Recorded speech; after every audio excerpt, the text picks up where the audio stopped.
et la démographie au cœur des préoccupations mondiales.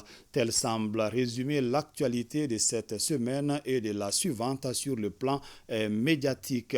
En filigrane des objectifs du développement durable, en débat à New York avec la présence de notre ministre des Affaires étrangères et de la coopération internationale et la célébration en vue de la journée de la population. Et au moment où la flambée de la population mondiale et le niveau de la pauvreté inquiète. Indice de la pauvreté au Mali, c'est le sujet de la chronique Un jour, une formule avec Sori Ibrahima Keïta.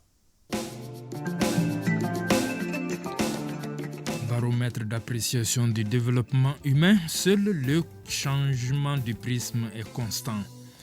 La croissance économique était l'unique modèle de développement dans les années 70. 20 ans plus tard, la notion humaine s'y insère avec le premier rapport mondial sur le développement humain, une théorie et une approche qui intègrent à la fois les dimensions économiques, sociales et politiques du développement.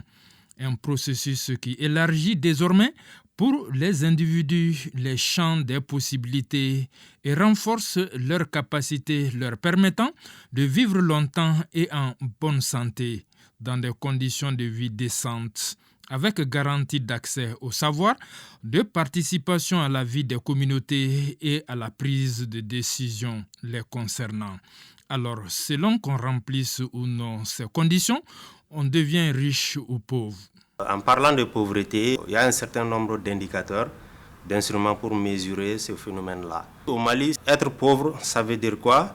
Toute personne qui dépense en dessous de 179 000 francs CFA environ. Ça, c'est la pauvreté monétaire, par an et par personne. Pour la pauvreté des conditions de vie, il faut que l'infrastructure existe, il faut que l'école existe, il faut que la structure de santé existe, il faut que la commune ait accès à l'électricité, par exemple, il faut que la commune dispose de marchés, de parcs de vaccination, d'aires d'abattage, etc.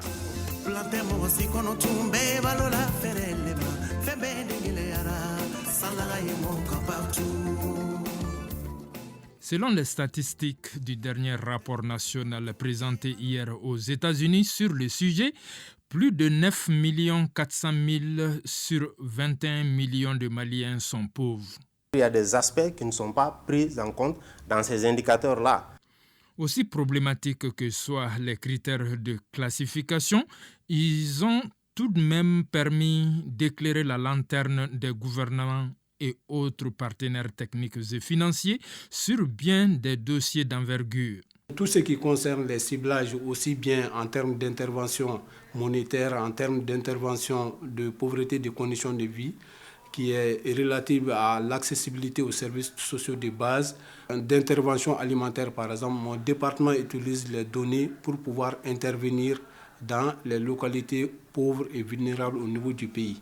N'est-ce pas? Parce que nous avons développé un outil à notre niveau qu'on appelle le profil socio-économique de l'ensemble des communes du Mali.